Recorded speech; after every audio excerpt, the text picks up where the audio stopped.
Sure. I worked at Boeing Aircraft Company in Long Beach, California, and as a surface technician, working for the commercial side and military side of Boeing in Long Beach, California, formerly McDonnell Douglas Aircraft Company.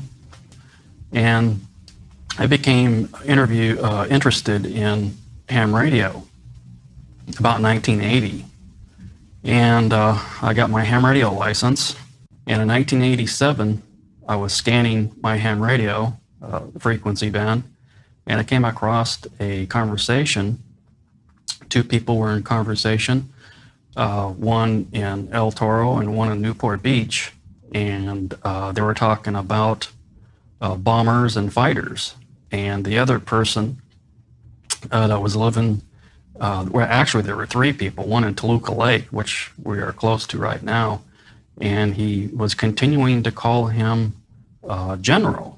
And you don't do that on ham radio. On CB radio, you do that. They're called handles. And so I waited for them to clear out, and I went back to the gentleman in Toluca Lake and asked him why he was calling this person in Newport Beach General. And he told me that he would talk to me about that off the air, in which I then gave him my phone number. And at the time I was in Signal Hill, and I told him to give me 30 minutes to get home and to call me, in which he did. And he called me and he informed me that the reason why he was referring to the person in Newport Beach as General is because he was a general, and this was 4-star General and Chief of Staff of the Air Force, General Curtis LeMay.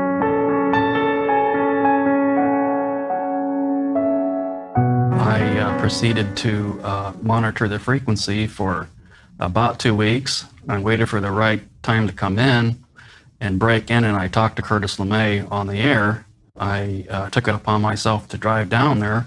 I looked up his address using the FCC database in Long Beach, drove down to Newport Beach and rang his doorbell, electronic security gate, and his wife, Helen, let me in. And I was looking for the doorknob, and I couldn't find one because they didn't have a doorknob. And so I just grabbed the gate and went in. And as soon as I walked in the front door, there was a big bust of Curtis LeMay depicting him as Chief of Staff of the Air Force. And that blew me away right there. And then I knew this was Curtis LeMay. We sat down and talked in his den. He put his feet up on his coffee table, which there were Air Force magazines sitting on top. And directly to our left was a picture of him in the White House with President Kennedy. Curtis LeMay was fully dressed in his uniform. And I asked Curtis LeMay, and I said, Kurt, I said, when you're in the Air Force, out of the 100% of sightings that came into the Air Force, how many of them were not identified? And he said, out of the 100% that came in, only 35% of them could not be identified. And I asked him, well, why couldn't they have been identified? And he said, because the craft, they're too damn fast. We can't catch them. In fact, he used some foul language in there too, in his explanation. And then I asked him about the Roswell crash, if that really occurred. And he looked over at me and he shook his head, yes, that it did occur. And I said I was particularly interested in the strange writings that were found inside. And I said, were they ever deciphered? And he said, as far as he understood, they were not deciphered when he was in office. And then I asked him about if he ever knew where these things were coming from. They were point of origin. And and he looked over at me again, and he said, he said, don't give anything to the CIA. He said they want their hands into everything. They usually do get their hands into everything, and they get away with it. And I said, what about the FBI? And he said, no. And he said that's all wrapped up within the Central Intelligence Agency, and they took it away from him. And he was angry. He was angry about this, and in fact, he became so angry he coughed, and he grabbed his stomach as if his stomach hurt. What I found very interesting about Curtis LeMay is that Senator Barry Goldwater tried to get close to the truth. Of course, that was many years ago before I met Curtis LeMay. And when I sat down to talk to Curtis May, he was kind of apprehensive to talk to me about what I was asking him about. And so I mentioned that I met the former chief agent of the Los Angeles FBI, Richard Britzing, and he didn't know him, and then I mentioned a CIA agent who I met, whose name is Brett Merrill. He's now passed away. Was living in Long Beach for a while, then moved to Layton, Utah, and then he passed away from cancer. He didn't know this gentleman either, but I told him what they told me, and then Curtis LeMay started to open up and talk about what he told me about Roswell and the crash that had occurred. And he told me that he was aware that it wasn't ours, it wasn't the military's, the Air Force or the Army or the Navy, and it was highly strange. Was a highly strange vehicle that crashed, and he took over the office from General Nathan Twining. Nathan Twining never told him anything either, and apparently Curtis LeMay was not aware of Twining's involvement in Majestic 12. And by the way, Majestic 12 is real. MJ12 did exist, but it does not exist today. The name was changed. The positions are still the same. Henry Kissinger is very well knowledgeable about what's going on. Henry Kissinger was in the loop, as I was told. And who told you this? A friend of mine that worked at the NSA, he told me this. He saw Henry Kissinger's name on documents. He saw George Bush's name on some of the documents. He was made aware of what's going on in about 1978. Reagan was fully briefed on the alien presence. Reagan told Mikhail Gorbachev of Russia about 75% of what's going on, and then Gorbachev became very, very close to us. I find that highly strange.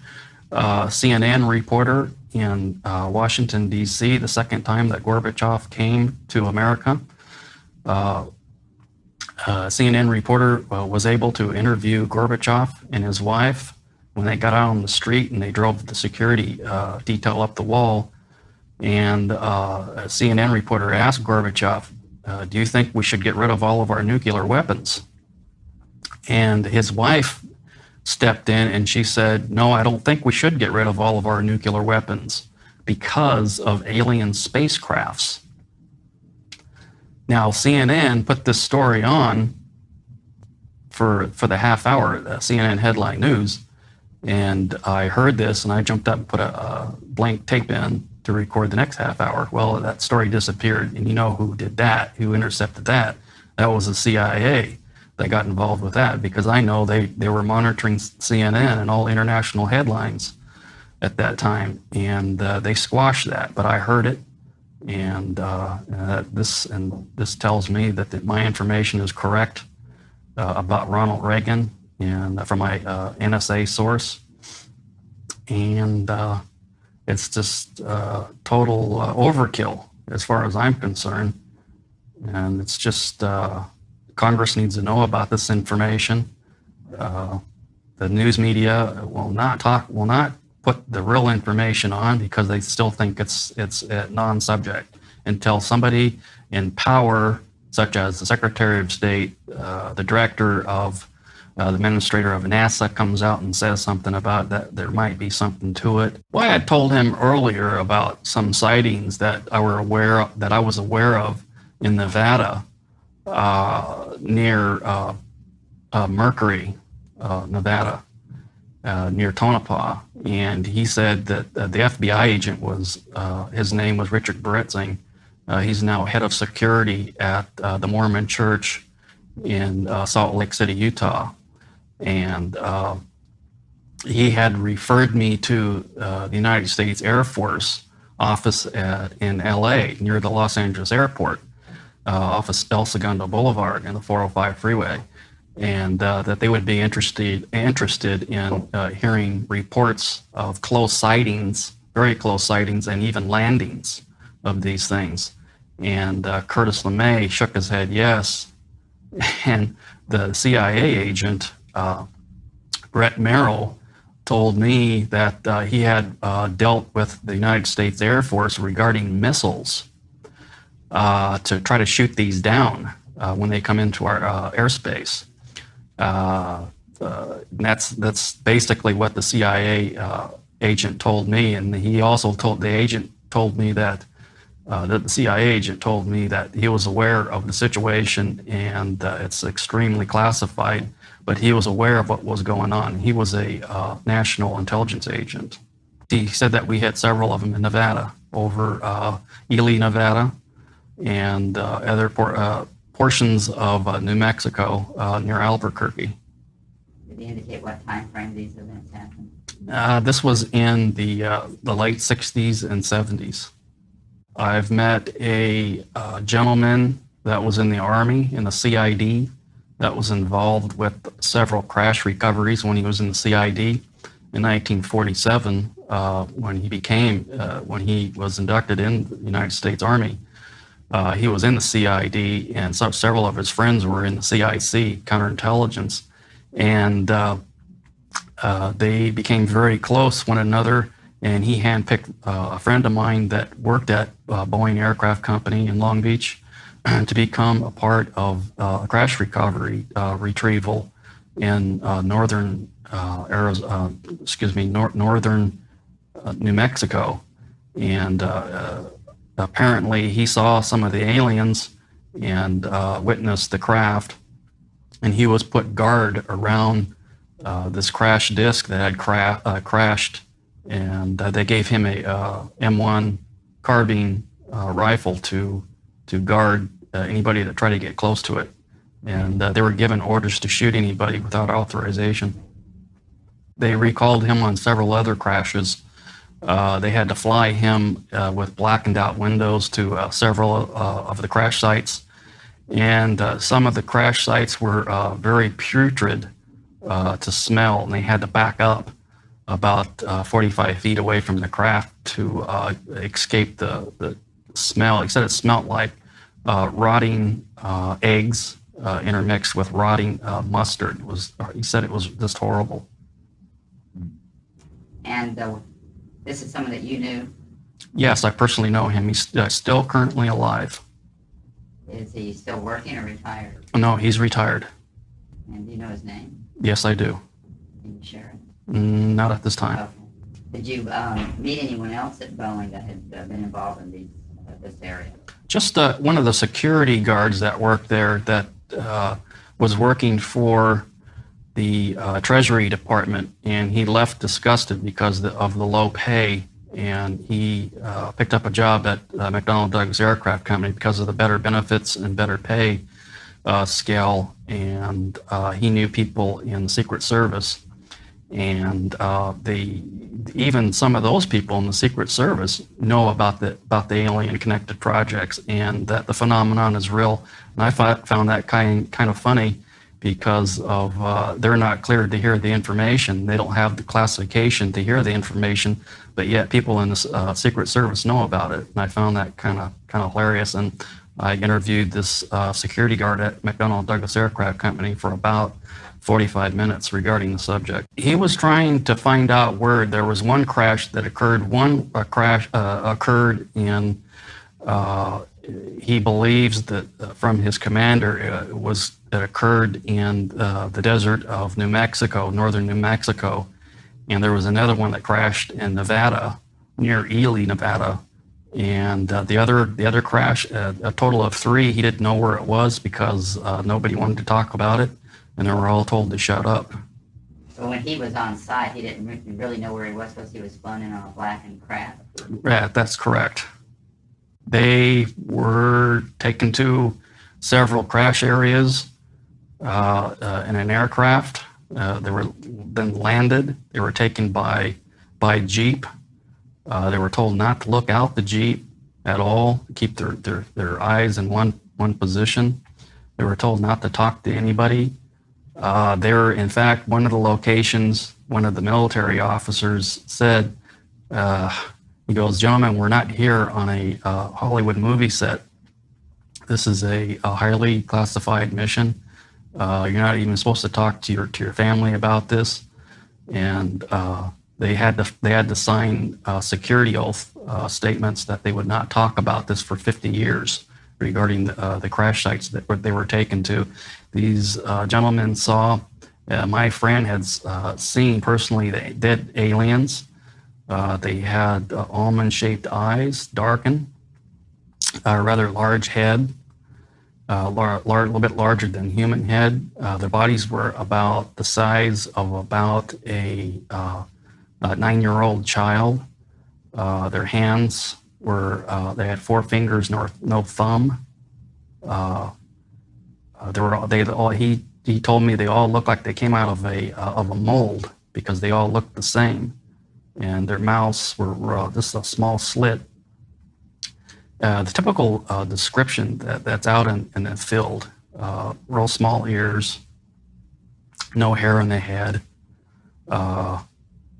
just really strange looking to him. He thought they were probably a part of a genetic research, possibly of the Germans, but the technology that he saw in the craft could not be of German technology because of the fiber optics that were found inside, and some of the slide switches that they had inside the craft that we didn't even have, and nobody else on Earth would have that type of technology.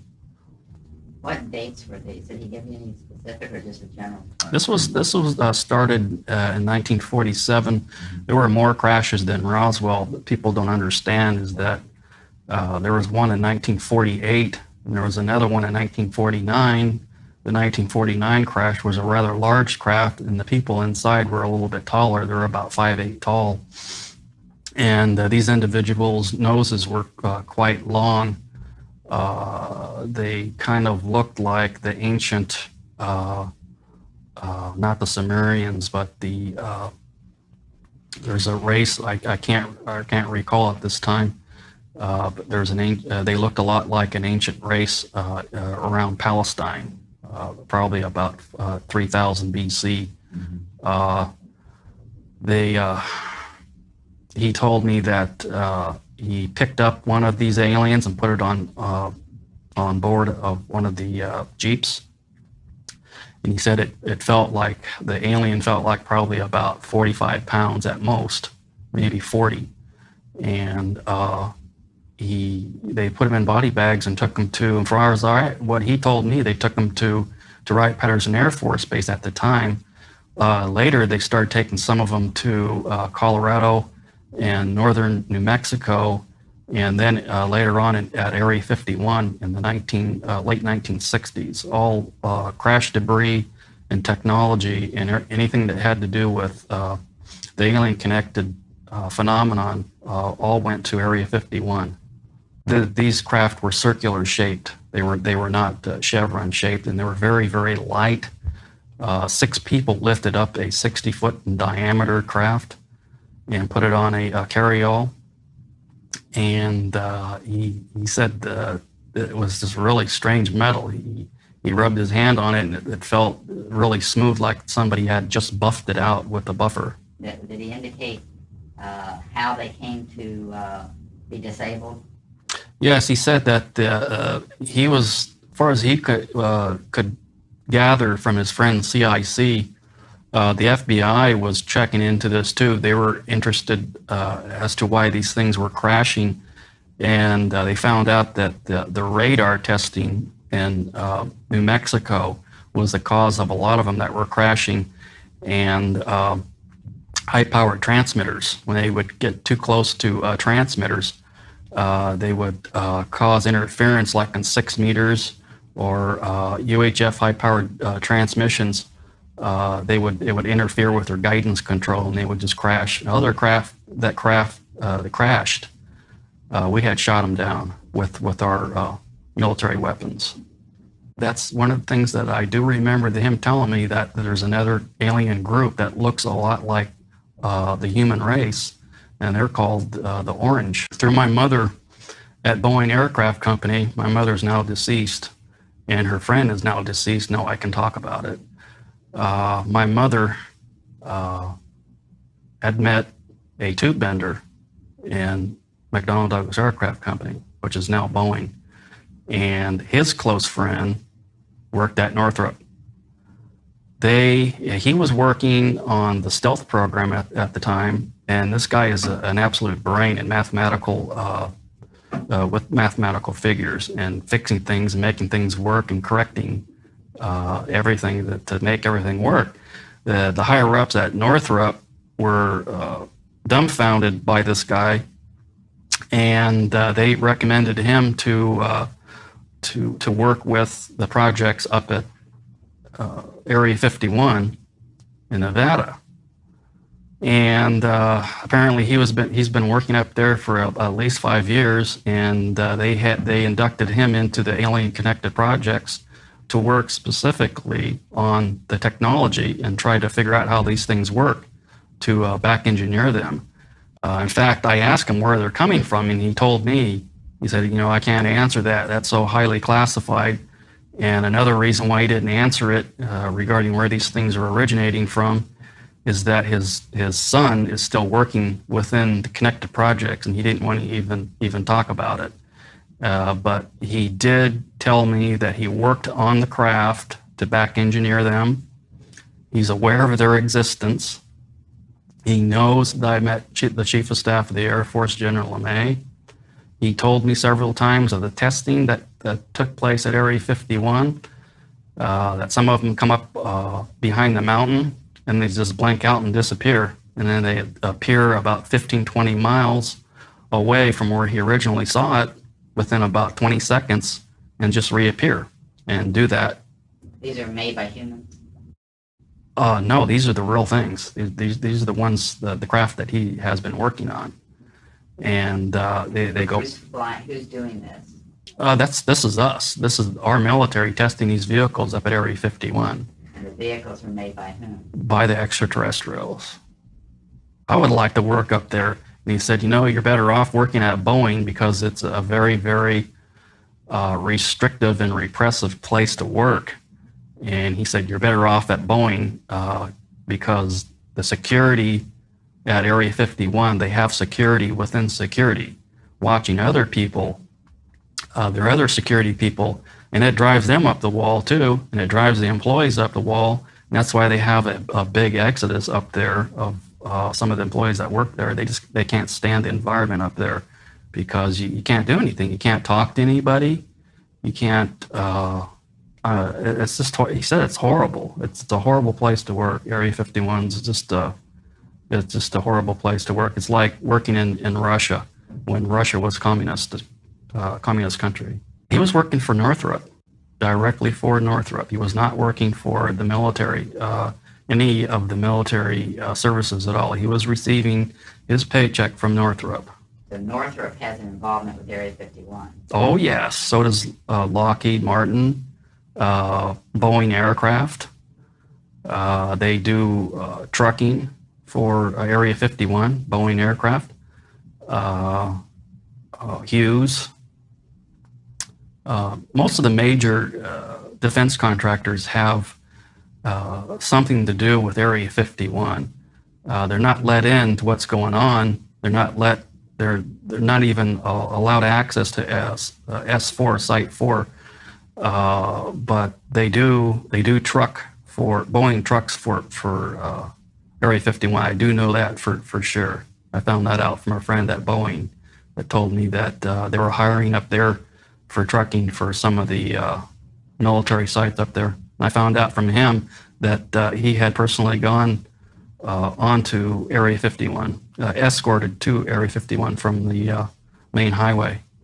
Did this contract, by the way, you say he's passed away now? Which one? The one you're discussing now. No, he's still alive. Oh, he's still alive. No, he's still alive. In fact, he knows where the aliens are originating from. In fact, I asked him that, and he's absolutely refused to discuss that, which I previously stated. But he's not at Nellis anymore. He's at Boeing? Oh, no, he's fully retired.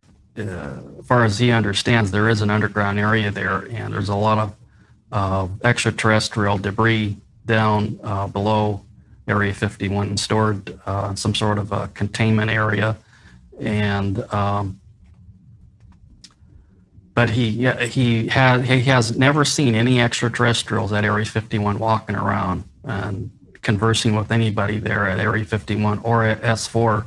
It's just the craft and the technology that they're trying to extract from these vehicles to incorporate that technology into our fighters and possibly some of our space programs. Develop the propulsion or energy systems from this study? Just basically laser technology and sound wave defense mechanisms. Sound wave to blow up tanks, buildings with just sound waves. And some of the laser technology came from these craft he told me about. And we're incorporating this technology from these craft at Area 51. And I also found out that they are moving a lot of the personnel and some of the equipment and some of the extraterrestrial technology equipment and the craft to a base up in Utah. He mentioned there's a base here in California near Anza, California. And there's another base in the deserts of, I believe he said Tajon or Tajon. I believe he said Tajon, I believe. I believe that's the word that he used. There's a base near Lancaster and Palmdale area. And near, this is very funny, it's near Northrop. There's an underground area out there too that he was aware of. And but he particularly mentioned and stayed focused on Anza, California. There's some underground areas up there too that they're researching some of this technology and at March Air Force Base through Project Red Light.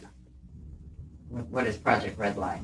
Project Red Light is a program to test these vehicles and extract as much information as possible from the alien connected projects to find out how these things operate and gain as much information to possibly use this for our advancement, for our, like I said, for our fighters and bombers and for our space connected projects. And it further verifies what I was told by people that were in the Army and the Air Force and people that worked at Area 51 to corroborate what's going on regarding Project Red Light. And Project Red Light is still continuing as of this day. He wasn't out of Nellis. He was out of Area 51 primarily. Okay. Northrop hired him to go up there and help the cause up at Area 51 to try to find out how these things work. And I believe he started in 1980 and he left there probably about 1997. Okay. And by the way, Project Red Light and Project Grudge, they're all intermixed. The director of Project Blue Book, Robert Friend, told me this. He was fully aware of Project Red Light, and he formerly used to work at Fairchild in Redondo Beach on aviation and Rosecrans. And we talked for about an hour on the phone, and he was also reluctant to talk to me about the phenomenon until I told him that I met General LeMay. Well, and of course the CIA agent too, and the FBI agent. And so then he started to open up and talk to me about the situation of UFOs. And I asked him about some of the crash debris that was taken to Wright-Patterson Air Force Base after the Roswell crash. And he had told me that, yes, some of the debris and the bodies were taken to Wright-Patterson Air Force Base in Dayton, Ohio, and some of the other stuff were taken to a base in Florida. And that shocked me because I never heard anything about a base in Florida, some of the crash debris being taken to Florida. And And then I told him, I know somebody that used to work at the National Security Agency. He had a top secret umber clearance, and he also told me about some of the information about the aliens. And then he really opened up and started to release information. And then I said, I understand that you wrote Project Grudge Blue Book Report number 13. And he said yes. And I asked him, I said, where are these crafts coming from? And he told me he didn't even know where these crafts were coming from. All he knew was that the aliens are real. He's aware that they're coming here. They're penetrating our airspace. They're trying to become close to us. The aliens want to become close to us for some reason or another. They want to try to look like us because they know something is coming. What that is, I don't know. We are absolutely 100% aware of what's going on regarding this intrusion into our airspace, and that we're trying to get a lid on this to try to minimize the sightings, to quell the news media and the witnesses that are reporting these sightings to the news media, and to try to draw an interest in this, to try to push for a congressional investigation. And the Air Force didn't want this. They wanted to push this thing under the rug and continue to research this and just get a handle on it and try to get as much information and technology out of these crafts as fast as they could, and to steer the news media off on some crazy idea that these sightings were created by college pranks and balloons and meteorological problems, and they just try to sweep it right under the rug. And this is what Robert Friend told me, that the whole project was to collect as much information as they could. And a lot of the information was siphoned off by the CIA and the National Security Agency and people at ONI, Office of Naval Intelligence. No, just the fact that he had mentioned that there were other agencies clamoring for control, and in fact going right directly to the president to get that control. What he told me regarding the security ramifications were that if their military personnel were to talk about this, they could be court-martialed, or at least threatened to be court-martialed, to get them to back down and to scare them. And other intimidations would be to hold their paychecks back, transfer them to other bases where a lot of people would not want to go to, like Alaska. Well, through my NSA contact, he was in the Army. The NSA is a part of the Army. He was in advanced intelligence gathering. He had a top secret umber clearance. He trained at the NSA at Fort Meade, and then they transferred him to a satellite monitoring station. And he had received several transmissions from the Pentagon and from other satellite monitoring stations of the NSA that they were tracking ETVs, extraterrestrial. It stands for extraterrestrial vehicles, and this is the lingo within the NSA. How they communicate back and forth is ETVs. Other military services refer to them as bogies, or a long time ago UFOs. Of course, now they're considered to be flying saucers. He had told me that the NSA is fully aware of the extraterrestrial presence. We've intercepted many of their signals during the 60s, and we were testing transmissions to try to jam their transmissions and to try to communicate with them. And he had told me that he was aware of top secret bases in Colorado that were monitoring the situation. And there is another base in London that is also monitoring the situation regarding the extraterrestrials through MI5 and MI6. He told me that the President of the United States, Jimmy Carter, was alerted to several events that were taking place overseas. He had handled that transmission personally. What he basically told me is that the NSA is fully aware of what's going on in an area called the Puzzle Palace. Carter was brought up to speed regarding some events that were taking place over in Iraq and Iran, where several near misses occurred, and some of the Iranian forces, fighter jets, which we sold to them, the United States military aircraft, they chased some of these vehicles, and their instrumentations went crazy. And one of the fighter jets almost crashed, but he pulled away from the object, the huge circular-shaped object, and he regained his control of his fighter jet. And he personally handled that traffic to the Pentagon through the NSA. It was all decrypted.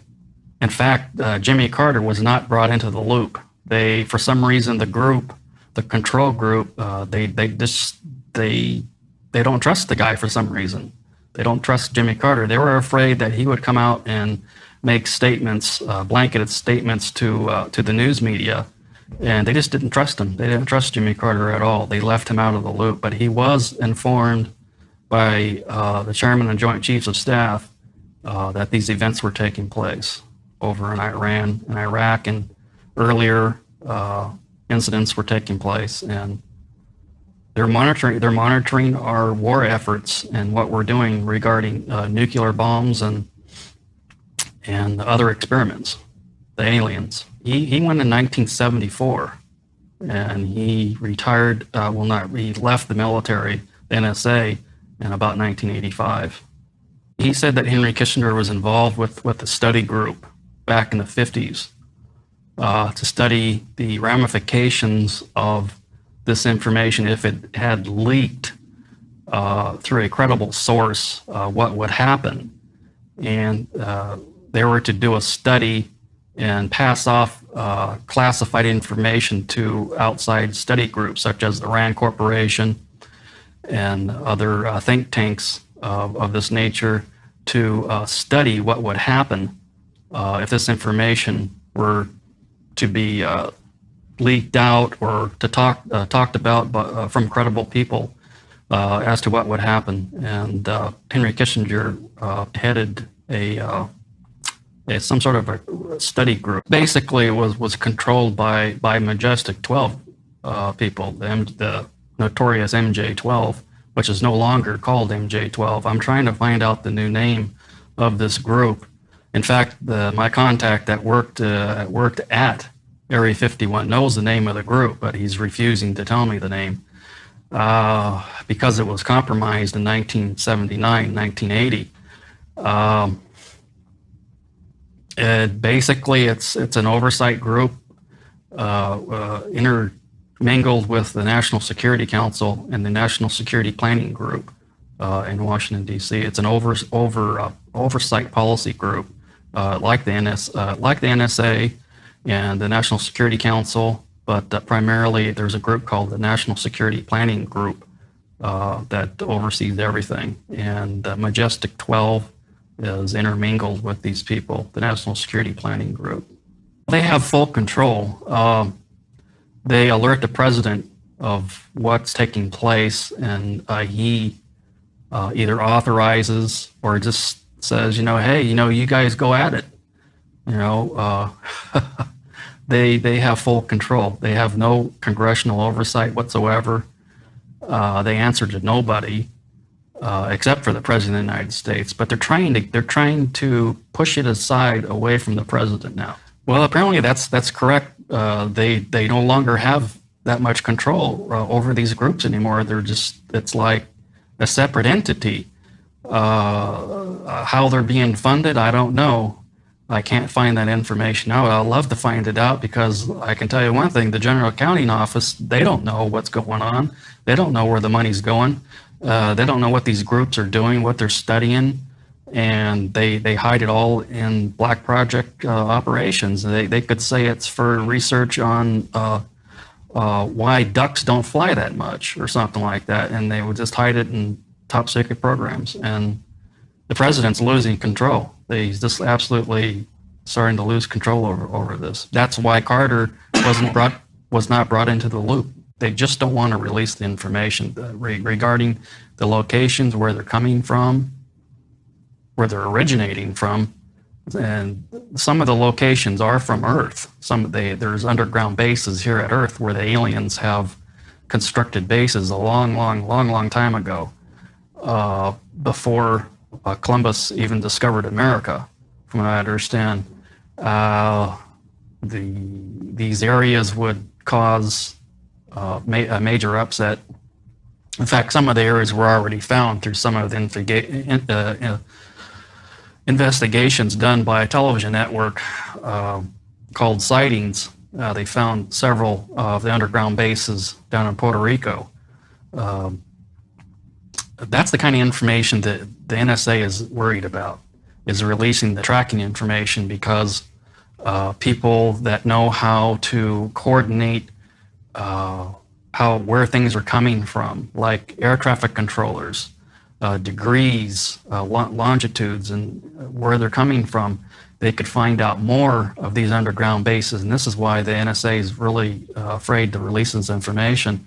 And this is another reason why the government of Puerto Rico has now fenced off the area where some of these things are coming out of the freshwater lake down there. And we'll just buy off politicians down there to get these things done. Basically, that's the information that the NSA is refusing to release regarding the tracking.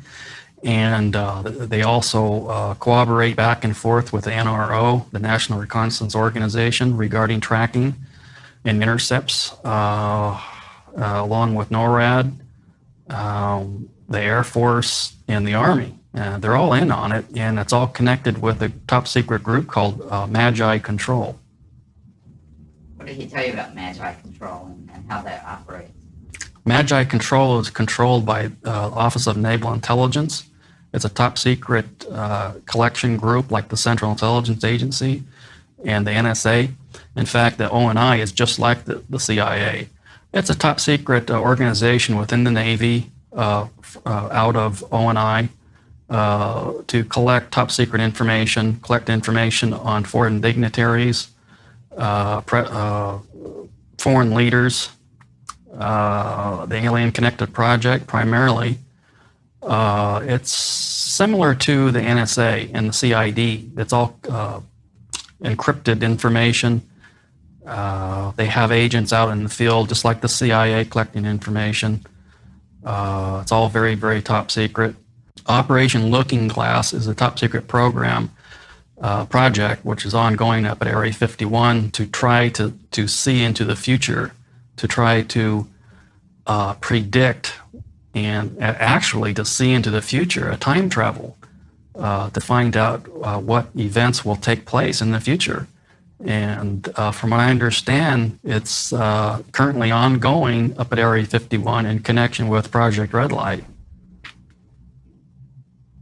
Did they indicate who let you know about that project? I heard this from a CIA buddy of mine, that the same CIA agent that passed away from cancer up in Utah. What else did he share with you, the CIA contact? And can you share his name now that he's passed away? Oh yeah, Brett Merrill. Okay. Yeah. It's the same one. Yeah. Did he share with you anything else? Well, that's interesting. Did he share that there was actually a device that assisted in this sort of time travel? It derives from the alien technology. He did not get into what it looks like or how big it is or anything like that, but it derives from, comes from the alien technology itself. The aliens can go into the future and find out what events will take place many years into the future, and they can also go back in time too. Of course, anti-gravity, most of the craft operate on anti-gravity and electrogravitic propulsion. And oh yeah, of course, the aliens are at least 4,000 to 5,000 years advanced in our current, back in 1947, I would say, but we have jumped so fast in our technology, of course, with their help. Back in 1947, the scientists would say, wow, these guys are at least 4,000 to 5,000 years advancing us, over us. But now I would estimate the alien, if we would say an F1 would crash now, without any help to where we're at now, our technology, we would say they're probably about probably about 400 years advanced over us and with technology, without any help from them. If something would crash now, oh yeah, we're just about at the conclusion state right now regarding anti-gravity. That's why these little cute little toys are now coming out that are anti-gravity, like the little top that sits there in air and spins. I'll give it maybe about 15 years, and we'll have cars that will levitate using this type of technology. Oh yeah, we're doing it up at Area 51 right now. That's some of the stuff that my buddy worked on up at Area 51, who lives now in Pahrump, Nevada, through Northrop. But yes, we're flying vehicles up there right now, and in Utah right now. They had to have them up at Area 51, and they sent them right up there. Gave them the clearance, top secret carve clearance. Bob Lazar would probably recognize that clearance. It's called what? Top secret carve. CARVE? Right, to carve a steak or something, or carve a turkey. And oh yeah, he's aware of where the aliens are coming from, where their point of origin are, and he's just refusing to tell me this information. It's just so highly classified. Is he retired now? Oh yes, he's retired. Anti-gravity programs or the extraterrestrial program? Well, I know that Lytton is for an absolute fact. Lytton, Hughes Electronics, Optical out here in California, next to the Los Angeles airport. Well, McDonnell Douglas Aircraft Company was at a small level. Now they're at a big level now because Boeing bought McDonnell Douglas Aircraft Company out. I know that Boeing is at least the transportation mode right now, but they will get into the aircraft mode year 2001 to help them out with the projects in Utah and Nevada. In fact, Boeing has an operation in Salt Lake City, Utah right now. So that's not going to be any problem for our government to pull them right in, because they're right in they moved Area 50, most of the stuff from Area 51, at least 35% to 40% of Area 51 to Utah. Just basically those companies, and of course Lockheed and Northrop. Well, primarily people that work at Area 51, if they want a new 4x4, they'll get it. If they want special foods according to their taste, they'll get it. If they want pay increases, they'll get it. They don't have to strike like people working for other companies. For a union or non-union company, they don't have to strike. They'll get it. Yeah, they live like kings. From all of the contacts that I've met,